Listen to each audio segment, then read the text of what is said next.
जय श्री राम। बोले कौन है वो? बोले मैं नाम भी नहीं ले सकता उसका, क्योंकि उसका नाम इतना खतरनाक है कि उनका नाम मात्र लेने से भूत पिशाच निकट नहीं आवे, महावीर जब नाम सुनावे। ये उनके नाम की महिमा है। भूत पिशाच कोई निकट नहीं आता है। ओ हनुमान जी, ओ तुलसीदास जी ने कहा अच्छा अच्छा अच्छा हनुमान जी का नाम ले रहे हो। हनुमान का नाम सुना सोई महाराज कोसों दूर चला गया वो। अब बेचारा फिर लौट कर, हाँ महाराज लेकिन नाम नहीं लेना। तो बोले ये बताओ मिलेंगे कहाँ? बोले जहां कथा होती हो भगवान की वहां चले जाओ, जहां कथा होती हो वहां जाइए। कैसे पहचानूंगा? बोले जो सबसे पहले आता हो। देखो सच्चे श्रोता की पहचान यही होती है, वो सबसे पहले आएगा, वो सबसे बाद में जाएगा, वही सच्चा श्रोता होता है। बहुत से लोग महाराज श्रोता अनेक प्रकार के होते हैं। सोता होता है, श्रोता होता है, सोता होता है। सोता तो सोने के लिए आता है, श्रोता काटने के लिए आता है, और श्रोता सुनने के लिए आता है। श्रोता जो होगा वो व्यास जी के आने से पूर्व आकर के बैठ जाएगा। कुछ लोग प्रसाद लेने ही आते हैं, कि श्रोता लोग आते हैं कथा में इसी हेतु कि देखे कंठ कैसा कथा कैसी ये सुनाते हैं। कुछ कहते हैं प्रसाद तो मिलेगा ही, कुछ कहते हैं प्रसाद तो मिलेगा ही, और कुछ लोग तो महाराज लोगों के जूते चप्पल ही चुराते हैं। कुछ नहीं मिलेगा तो बोले जूते चप्पल चुराएंगे जाकर के। चप्पल पुरानी हो गई है, जाकर के नहीं करके आ जाए। हाँ बड़ी विडंबना होती है। अच्छी खासी चप्पल पहन करके जाओ तो कथाओं से गायब हो जाती है। अब बताओ जब कथा जैसे पवित्र स्थान पे ऐसा आप अपराध करोगे तो दुनिया में जरा विचार करो वह पाप कहाँ मिटेगा आपका। इसलिए कथा में ये कोशिश करनी है, कथा सुनने की जितनी बड़ी महिमा है कथा में उतने बड़े अपराध भी लगते हैं। इसलिए कथा में किसी भी प्रकार का अगर विघ्न आपके द्वारा हो रहा है, कथा में अगर पीछे आते हो तो पीछे ही बैठो, आगे बैठने की कोशिश नहीं करनी चाहिए, वो भी एक तरह का अपराध होता है। कथा कभी बराबर में बैठ के नहीं सुननी चाहिए, वह भी एक तरह का अपराध होता है। सामर्थ्यता हो तो भूमि में बैठकर, आसन में बैठकर के कथा सुनो। शरीर असमर्थ है, बुढ़ापे को प्राप्त हो गया है, बैठ नहीं सकते तो कुर्सी का आश्रय ले लो। लेकिन व्यास गद्दी से ऊंचे स्थान पे बैठ करके जो व्यक्ति कथा को सुनता है उस व्यक्ति को दोष लग जाता है। जब भगवान ने गीता सुनाई तो गीता अर्जुन ने सुनी और एक व्यक्ति ने और सुनी थी। दादा किसने सुनी थी? और गीता अर्जुन ने भी सुनी थी और एक ने और सुनी थी। माता जी पता है? हनुमान जी ने सुनी थी, क्योंकि हनुमान जी भगवान अर्जुन के रथ पे विराजमान थे, है ना। झंडे में, ध्वजा में हनुमान जी बैठे, लेकिन अंतर सिर्फ इतना था, अर्जुन चरणों में बैठा था, हनुमान जी सिर पे बैठे थे।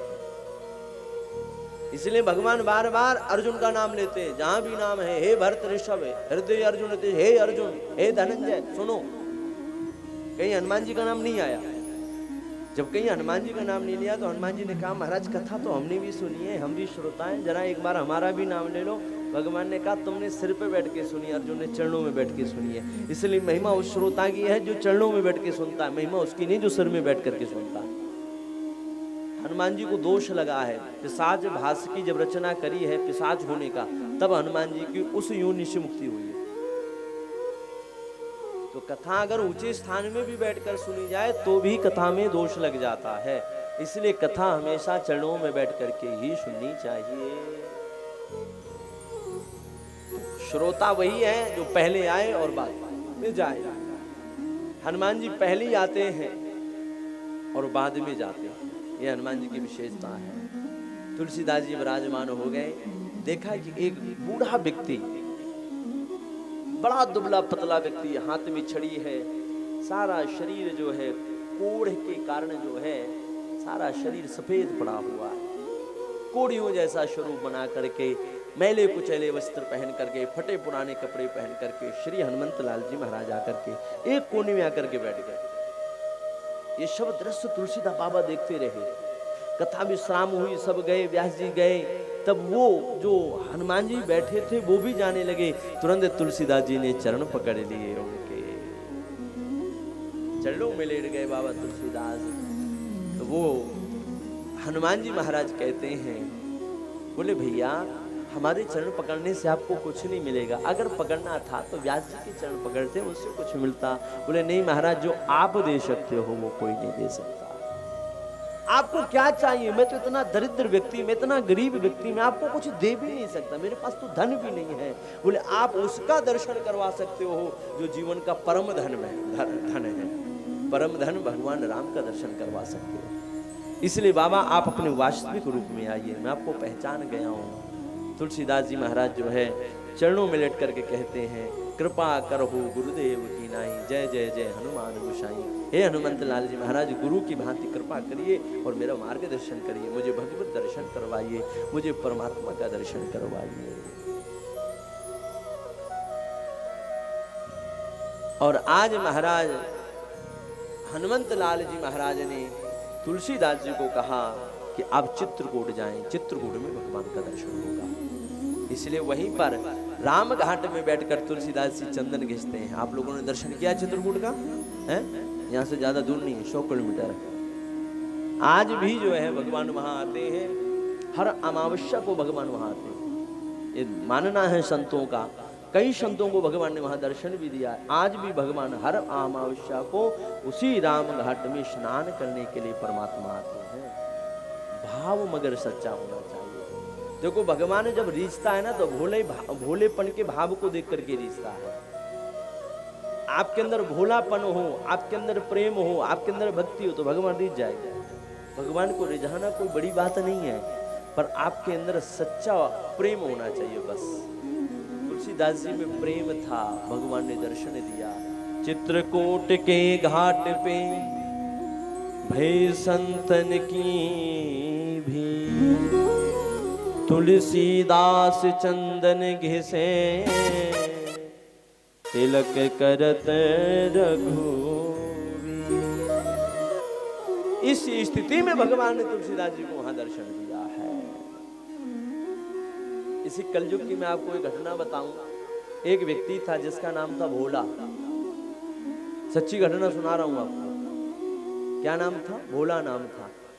भोला नाम का व्यक्ति बड़ा सच्चा सीधा व्यक्ति था, बड़ा सीधा आदमी, बड़ा भोला आदमी। उसका नाम जैसा था वैसे ही उसके अंदर गुण थे। समय बीता, जब घर में कोई काम काज करता नहीं था तो घर वालों ने बाहर निकाल दिया। खाता बहुत था, जितना पूरा परिवार खाता था अकेले उतना भोजन वो कर जाता था, इतना खाता था। घर वाले बड़े परेशान। जब तक माता पिता रहे तब तक वो रहा, तब तक तो वो घर में रहा। माता पिता चले गए, मर गए, तो उस भोला व्यक्ति को घर से भाइयों ने और भौजाइयों ने मार करके निकाल दिया। बोले काम का ना काज का, 250 अनाज का है, बस अनाज की बर्बादी करता है, काम काज कुछ करता नहीं, तो करेगा क्या? घर में पड़े पड़े, निकाल दो उसको घर से बाहर। बेचारे को निकाल दिया गया। भटकता हुआ, भटकता इधर उधर जा रहा था। भटकते भटकते आश्रम में पहुंच गया। आश्रम में गया, महाराज गुरुजी से जाकर के मिला। गुरुजी मैं सेवा करना चाहता हूँ। गुरुजी ने कहा कोई बात नहीं, करो, लेकिन महाराज रहना भी चाहते हो? बोले रहो, किसने मना किया? अच्छा ये बताओ खाने के लिए भोजन मिलेगा कि नहीं मिलेगा? बोले जो मांगेगा सो मिलेगा।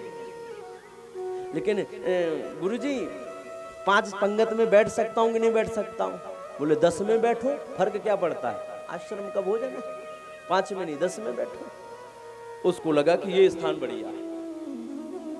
लेकिन गुरुजी से कहता, गुरुजी मैं सब कुछ सह सकता हूँ पर भूखा नहीं रह सकता हूँ, भूख नहीं सहन होती। गुरुजी ने कहा कोई बात नहीं। अब एक दिन की बात, महाराज पूरी पंगत निपट जाए तब वो भोजन करता था, तब तक करता था। शुरू से बैठता था और लास्ट तक की पंगत में भोजन करता था। भोजन बड़ा करता था, काम भी बेचारा करता था। गुरुजी गैया वैया छुड़वा दे, आश्रम के गैया चराता रहता था, सेवा करता रहता था।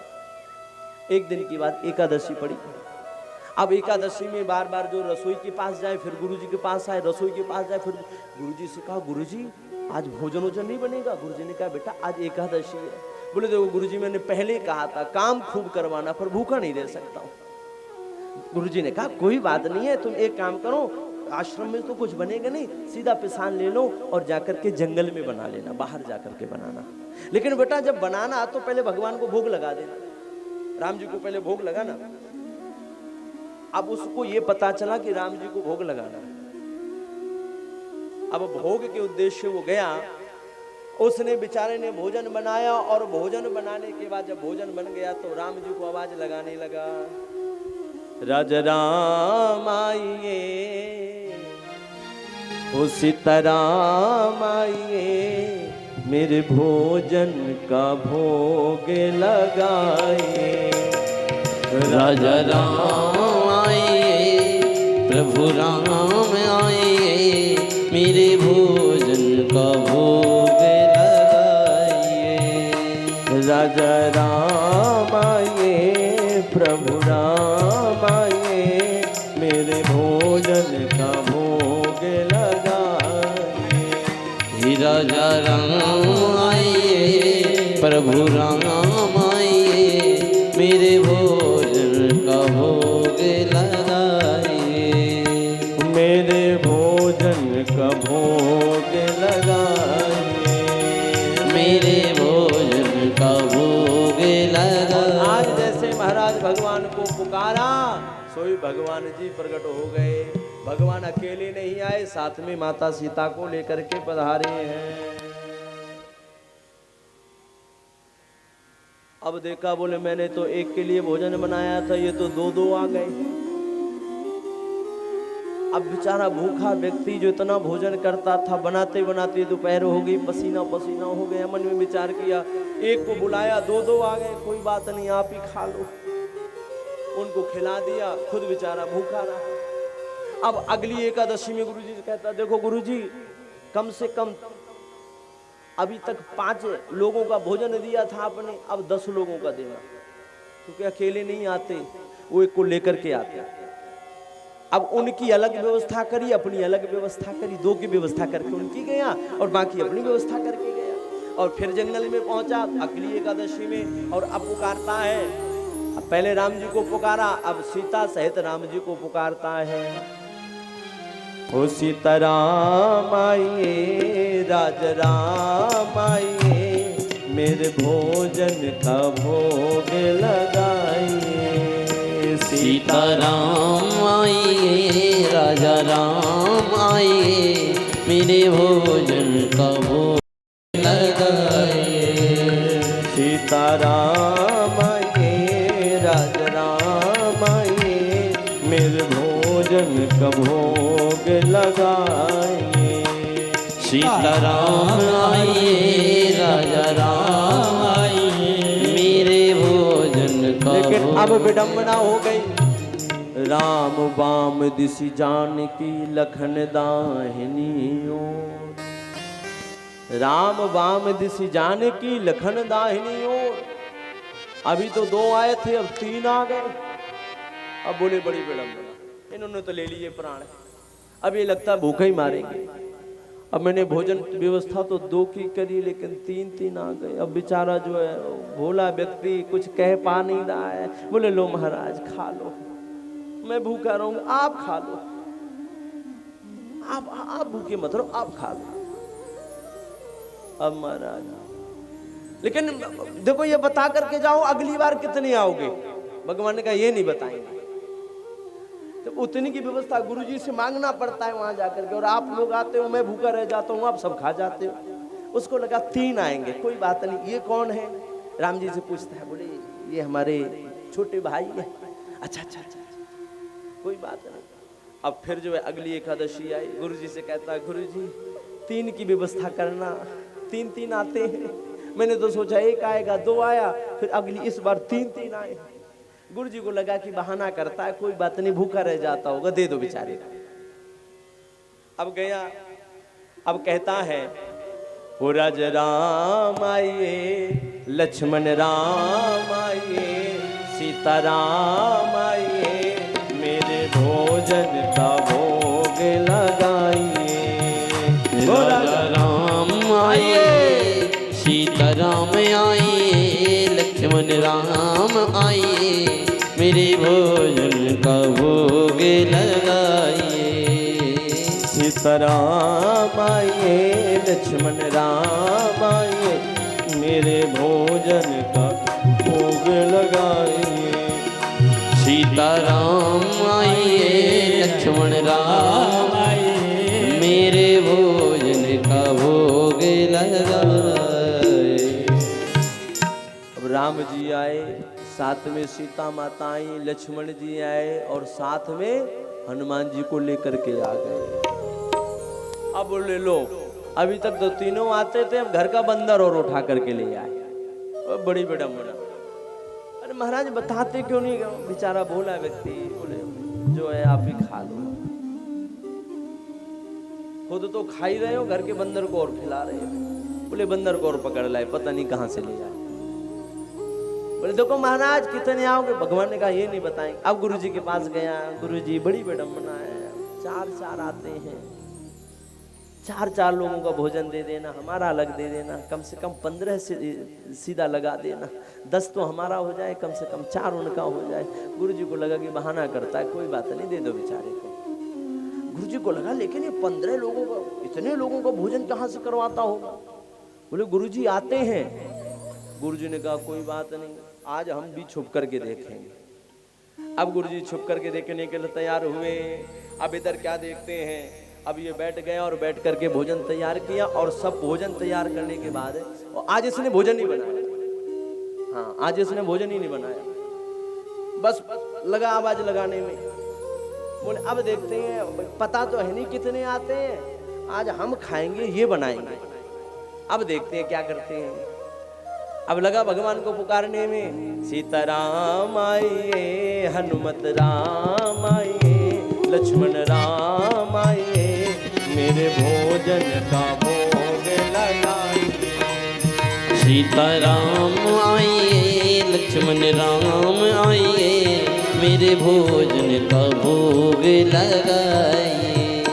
सीताराम आइए, लक्ष्मण राम आइए, हनुमत राम आइए, मेरे भोजन का भोग लगाइए।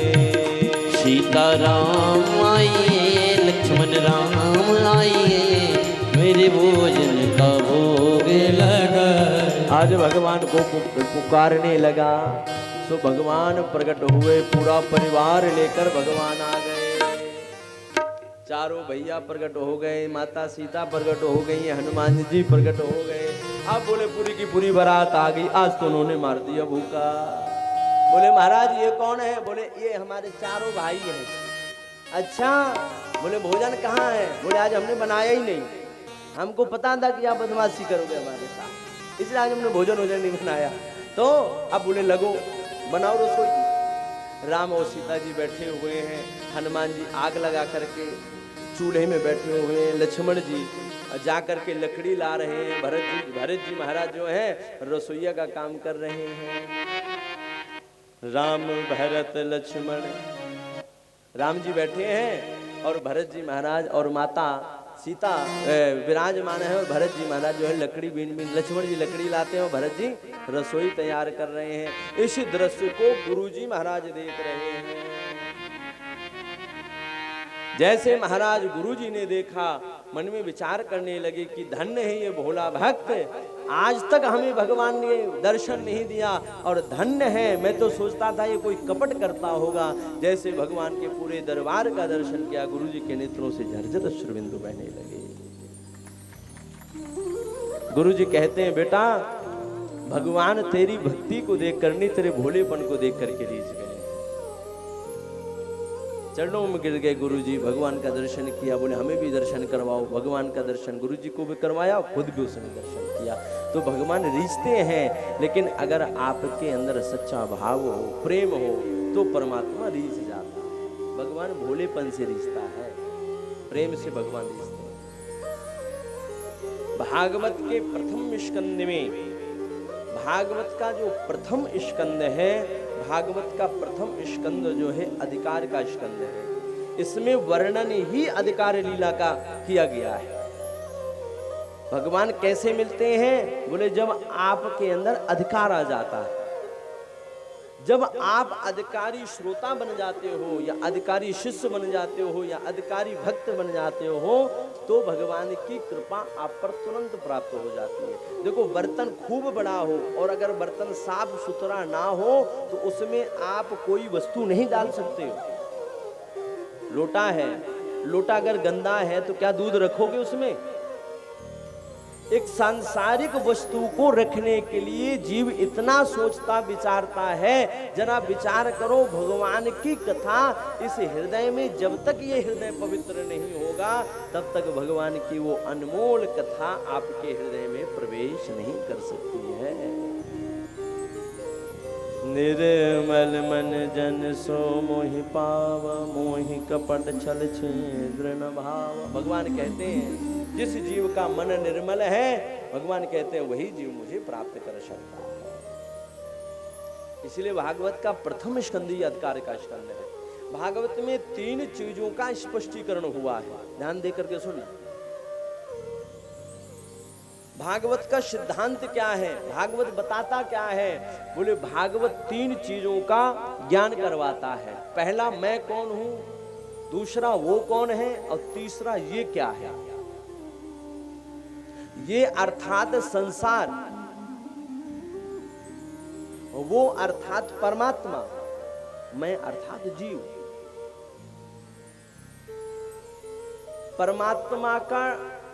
परमात्मा की परिभाषा क्या है, ईश्वर कहते किसे हैं, ईश्वर कौन है, ईश्वर करता क्या है? तो भागवत का प्रथम स्कंद बता रहा है कि जन्माद्यस्य यतोऽन्वयादितरत चार्थेषु विज्ञास्वराट् तेने ब्रह्महृदायादि कवये मुह्यन्ति सूरया तेजो वारिमृदां यथा विनिमयो यत्र त्रिसर्गो मृषा धाम्ना स्वेन सदा निरस्तु कुहकम् सत्यम परम धीमहि। सबसे पहले परमात्मा। देखो भागवत में सिद्धांत और दृष्टांत दोनों का वर्णन है। ईश्वर किसे कहते हैं, परमात्मा कौन है, ईश्वर कौन है? बोले जन्माद्यस्य, जो जन्म आदि विकार से रहित परमात्मा है, जिसका कोई जन्म नहीं होता है, जो जन्म आदि विकार से रहित है, वही परमात्मा है। जन्माद्यस्य यतोऽन्वयादि, इसका दूसरा भाव है जो सारे संसार को प्रकट करता है, जो संसार का निर्माणक है, संसार जिससे बनता है उसी का नाम परमात्मा है, वही ईश्वर है। जन्माद्यस्य यतोऽन्वयादि, अन्वयादि इतरतः, अन्वयादि इतरता, जो संसार में निमित्त भी है और संसार का उपादान भी है, जिसने सारे संसार को प्रकट किया है, जो संसार का निर्माणक है, संसार का संहारक है और संसार का पालक है, वही परमात्मा है, वही ईश्वर है। ये ईश्वर का स्वरूप है। चार्थेषु विज्ञः स्वरा, चार्थेषु पदार्थेषु, जो पदार्थवाद में विज्ञ भी है और अनविज्ञ भी है। बनाता सारे संसार को है लेकिन खुद बनता नहीं है। भगवान दुनिया को कैसे बनाते हैं? बोले भगवान के 2 प्रकार की भगवान की माया है, एक आह्लादिनी माया, एक योग माया, 2 प्रकार की शक्तियां हैं। आह्लादिनी शक्ति कौन है? बोले आह्लादिनी शक्ति जिसको पा करके या जिसमें भगवान रमण करते हैं। जैसे श्री राधा रानी, राधा रानी भगवान की आह्लादिनी शक्ति है। आत्मा वही राधिका तस्या, भगवान की आत्मा कौन है? राधिका है। राधिका भगवान की आत्मा है। तो जब भगवान को रमण करने की इच्छा होती है, जब भगवान भी जहां आनंदित होते हैं तो उस स्वरूप का चिंतन करके भगवान भी आनंदित हो जाते हैं। श्री जी का जब चिंतन करते हैं तो भगवान आनंदित होते हैं। योग माया शक्ति, भगवान जो है योग माया के द्वारा सारी सृष्टि का निर्माण करते हैं। योग माया के द्वारा भगवान बनाते हैं। जैसे माँ ने खीर बनाई, नाम किसका हुआ? माँ का, लेकिन खीर बनी कैसी? गाय ने दूध दी, दूध से खीर, दूध को जो है कढ़ाई में चढ़ाया गया, फिर खीर बनी, उसमें चावल डाला गया। माँ तो बनी नहीं, लेकिन नाम हो गया कि माँ के द्वारा खीर बनाई गई। वैसे ही संसार को परमात्मा प्रकट करता है। परमात्मा के सिवा दुनिया में कुछ है ही नहीं। संसार को भगवान ने ऐसे प्रकट किया। जैसे मकान बन रहा होता है तो हम लोग कहते हैं भैया मकान किसका बन रहा है? बोले राम बहादुर पटेल जी का। तो क्या राम बहादुर पटेल जी वहां मेहनत कर रहे हैं, मजदूरी कर रहे हैं? बोले नहीं, मिस्त्री लगे हुए हैं, कारीगर लगे हुए हैं, लेबर लगी हुई है, अब काम चल रहा है, गारा और उसका मकान बन रहा है ईंटे का। लेकिन नाम किसका है? कि राम बहादुर पटेल जी का मकान बन रहा है। उसी प्रकार से सारी दुनिया चल रही है, परमात्मा विश्राम कर रहे हैं। नाम कौन है? बोले बनाने वाला वो है, बनता नहीं है, लेकिन उसी के सहारे से सारा संसार चल रहा है। बनाता वो है पर बनता वो नहीं। ये भगवान की डेफिनेशन है, परमात्मा भगवान की परिभाषा। संसार कैसा है? बोले तेजो वारी मृदाम यथा विनिमयो यत्र त्रिसर्गो मृषा। तेजो वारी मृदा मतलब होता है झूठा। अब संसार का स्वरूप देखिए, संसार कैसा है? भगवान का समझ में आया? जो दुनिया को बनाता है, जो 6 ऐश्वर्य से संपन्न है, वही भगवान है। जो सारे संसार को भगवान को भागवत में भगवान किसे कहते हैं? बोले षड्गुण ऐश्वर्य संपन्न भगवान इति उच्यते। जो 6 ऐश्वर्यों से संपन्न हो वो भगवान है। भगवान की सीधी सी परिभाषा। या जो तुम्हारे सोने के बाद भी जग रहा है उसे भगवान कहा जाता है। तुम सो रहे हो, वो जग रहा है, उसे भगवान। इसलिए माता पिता को भी भगवान कहते हैं। मातृदेवो भवा पितृदेवो भवा, इनको भी भगवान कहा गया। क्योंकि जब बेटा सोता है तो माँ जगती है, रात में बेटा रोता है तो माँ जगती है, बेटा गीला होता है तो माँ उसको सूखे में लेटाती है, खुद गीले में लेटती है। तो जो आपकी चिंता में निरंतर डूबा हुआ है, जो आपकी जिसे फिक्र है, उसको भगवान कहा जाता है। भगवान को हर जीव की फिक्र है, हर जीव का परमात्मा चिंतन करता है, हर जीव के विषय में भगवान सोचते हैं, उसी को भगवान कहा जाता है।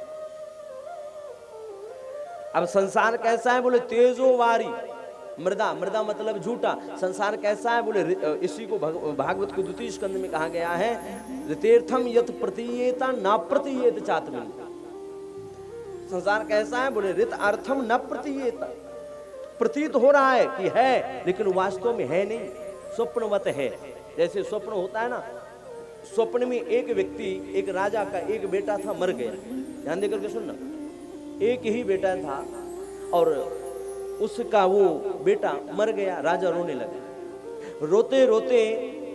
अब जिसका एक बेटा रहा हो, भरी जवानी में मर गया हो, तो जरा सोचो पिता की क्या स्थिति हो। राजा रो रहा है, रोते रोते राजा को नींद आ गई, वहीं पर पड़े बेटा का शव पड़ा है, लाश पड़ी है, उसी में राजा सो गए। जब राजा को नींद आई, इतने में सामने से एक महात्मा आए और महात्मा आकर के वहां बैठ गए। बोले क्या? राजा के जो गुरुजी थे, वो महात्मा को पता चला कि राजकुमार का देहांत हो गया है, गुरुजी आ गए। अब राजा की जब नींद खुली तो राजा ने, जब स्वप्न में था राजा, तो राजा ने एक सपना देखा। सपना में क्या देखता है कि राजा के 10,000 पुत्र हैं, 10,000 पुत्रों के बीच में राजा बैठ करके जीवन का आनंद ले रहा है। ध्यान देकर के सुनना, स्वप्न में राजा क्या देखता है कि 10,000 उसके पुत्र हैं। अब जब उसकी नींद खुली, स्वप्न टूट गया। स्वप्न टूटा, लोगों की रोने की आवाज कान में पड़ी, तो राजा फिर रोने लगा। गुरुजी कहते हैं, बेटा एक बात बता, तू इस बेटे के लिए रो रहा है या 10,000 बच्चों के लिए रो रहा है? रो किसके लिए रहा है? उसको बड़ा आश्चर्य हुआ। गुरुजी क्या मतलब है? बोले बेटा अंतर सिर्फ इतना है, ये जागृति अवस्था का स्वप्न है, वो सुसुप्ति अवस्था का स्वप्न था, वो सोने के समय का स्वप्न था, ये जागता हुआ स्वप्न है। संसार भी एक स्वप्न है, लेकिन अंतर सिर्फ इतना है, ये जागृति अवस्था का स्वप्न है, सब झूठा है। तो एक बात बता, तू रो किसके लिए रहा है? 10,000 पुत्रों के विरह में डूबा है या एक पुत्र के विरह में डूबा है? स्वप्न ये भी है, स्वप्न वो भी था। राजा को ज्ञान हो गया, बस यही संसार है जो स्वप्न के समान है। संसार कैसा है? तो फिजिक्स में कंसेप्ट आया है मिराज। मिराज का मतलब होता है मृग तृष्णा। संसार कैसा है? बोले मृग तृष्णा के समान है। मृग तृष्णा का मतलब होता है कि रेगिस्तान की भूमि में एक हिरण, ध्यान देकर के सुनना, एक हिरण होता है रेगिस्तान की भूमि में। जब भयंकर धूप पड़ती है, जेठ वैशाख का महीना होता है, उस समय उसको बड़ी जोर की प्यास लगती है। कहीं दूर दूर तक जल नहीं होता, कहीं पानी नहीं है। और रेगिस्तान का वो मृग तृष्णावत मृग कहते हैं उस मृगा को, मृग तृष्णा मृगा जो है भूख और प्यास से व्याकुल होकर के वो दूर जब रेत उसको दिखाई पड़ती है तो उस रेत में उसको जल का आभास होता है। उसको लगता है कि वहां जल है, पानी है। वहां जल है नहीं, सिर्फ उसमें किरण पड़ रही है सूर्य की, चमचमाती वो रेत दिख रही है, उसमें सिर्फ उसको जल का भ्रम हो रहा है, जल है नहीं वहां पर। लेकिन जैसे वो वहां पर जाता है तो क्या देखता है कि वहां जल नहीं, वहां तो सिर्फ वो रेत जो उसमें जो धूप पड़ रही है उसके कारण रेत चमक रही है। चमकने के कारण सिर्फ मुझे मुझे जो है वहां जल का आभास हो रहा है। फिर उसको दिखाई पड़ता दूसरा स्थान, वो वहां दौड़ता दौड़ता जाता है। फिर तीसरा स्थान दिखाई, पूरे रेगिस्तान की भूमि में दौड़ता है, लेकिन कहीं उसको जल प्राप्त नहीं होता है। बस यही संसार का नियम है। हम सुख की कामना से हर जगह जाते हैं। व्यक्ति सोचता है बड़े हो जाएंगे तो सुख मिलेगा, व्यक्ति सोचता है विवाह हो जाएगा तो सुख मिलेगा, व्यक्ति सोचता है बच्चे हो जाएंगे तो शायद सुख मिलेगा, फिर सोचता है बच्चों का विवाह हो जाएगा, पढ़ लिख जाएंगे तो शायद सुख मिलेगा, नाती पोते हो जाएंगे फिर शायद सुख मिलेगा। लेकिन जीवन पर्यंत सुख की कामना में मृग के समान रेगिस्तान इस संसार की इस भूमि में दौड़ लगाता रहता है, लेकिन कहीं भी उसको सुख की प्राप्ति नहीं होती। यही संसार है। यहां जो भी दिख रहा, भगवान ने चतुश्लोकी भागवत में यही संसार के स्वरूप का ही वर्णन किया है। अहम एवा, भगवान कहते हैं हे ब्रह्मा, जो भी है जैसा भी है सब मैं हूं, अहम एव, मेरे अलावा कुछ भी नहीं है। मिट्टी का जो बर्तन होता है ना, मिट्टी के बर्तन को जब आकार दिए जाए तो अनेक आकार उसके बन जाते हैं। मिट्टी से चाहो तो दीपक बना सकते हो, सोने से चाहो तो सोने के अनेक गहने बना सकते हो, है सब सोना। लेकिन जैसे उसके गहने बनाए गए तो उसके नाम अलग अलग हो गए। झुमकी बना दी तो उसका नाम कान की झुमकी पड़ गया, उससे बाली बना दी गई तो नाक की बाली हो गई, करधनी बनाई तो कमर पे टिकट करधनी बन गई। लेकिन जैसे उसको आग में गर्म किया गया, फिर बाद में क्या बचा, सोना का सोना रह गया।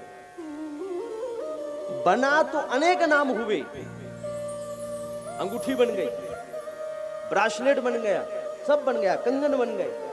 लेकिन जैसे उसको डाल दिया गया आग में, फिर क्या रह गया, सोना का सोना रह गया। वैसे ही परमात्मा संसार में जितना भी जो भी दिख रहा है, नाम अलग अलग हो जाते हैं, ये स्त्री है, ये पुरुष है, ये जीव है, ये वो है, वो है। लेकिन जैसे सब जल जाते हैं, बाद में मिट्टी रह जाती है, बाद में सब क्या होता है, सब मिट्टी का मिट्टी बचता है। वैसे ही संसार है।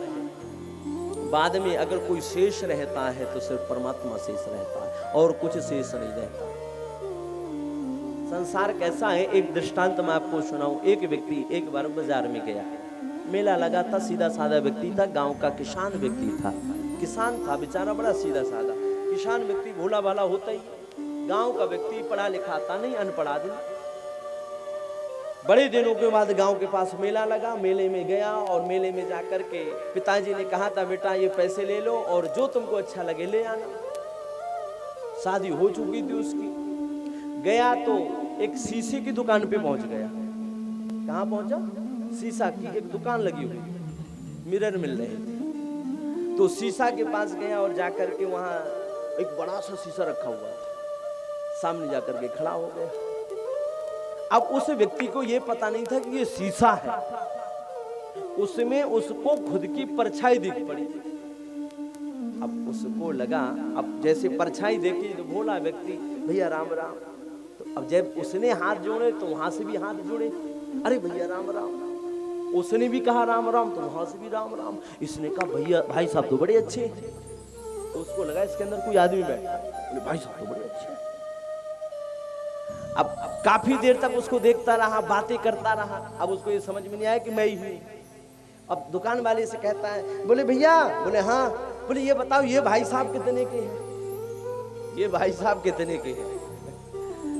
अब दुकान वाले ने मन में विचार किया, कोई भाई साहब समझ के लिए, बहन जी समझ के लिए, शीशा समझ के लिए, हमको क्या मतलब है, हमको तो अपना माल बेचना है। भैया ले जाओ 100 रुपए के। अच्छा हमको दे दो। ले गया। अब घर में ले जाकर बैठक में बैठा दिया। बात समझ ना, बैठक में बैठाया। अब जैसे उसने उसको बैठक में बैठा दिया, अब सुबह शाम आते जाते महाराज, दोपहर हो सुबह हो शाम हो, सोते जागते हर समय उसका हाल पूछता रहे, बार बार जाए, बार बार जो है राम राम करे, अच्छे से हो, ठीक हो, भोजन वोजन कर लेना साहब, खूब बड़ी उसकी खातिरदारी। अब उसको ये मूर्ख को पता नहीं था कि ये शीशा है।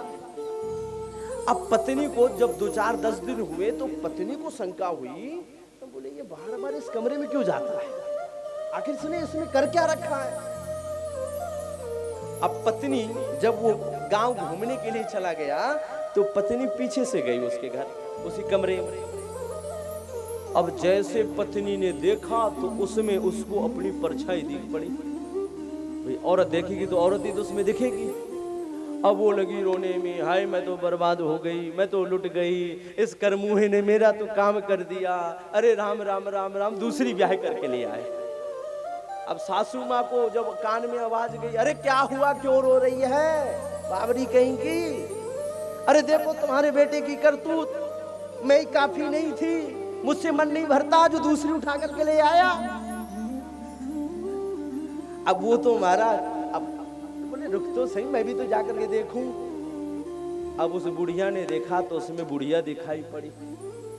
अब वो बेचारी कहती है, अरे क्यों इतना पागल हो रही है, देख तो सही, मेरी उम्र की तो उसमें औरत घुसी हुई है, 70 साल की औरत है, कहाँ वो जवान, उसका क्या करेगा, अरे कोई बूढ़ी बड़ी नहीं होगी, उठा लाया बेचारी को, कोई सेवा करने वाला नहीं रहा होगा, अच्छा काम तो किया है, कौन सा बुरा काम किया। पत्नी कहे नहीं नहीं जवान है, वो बुढ़िया कहे नहीं बूढ़ी है। अब दोनों लगी आपस में लड़ने में। दादाजी ने देखा, ससुर बाबा आ गए घर में, अरे देवियों क्यों घर में कलह मचा रखा है, क्या बात है। बोले जाओ जाकर के देखो तुम्हारे बेटे ने क्या किया हुआ है।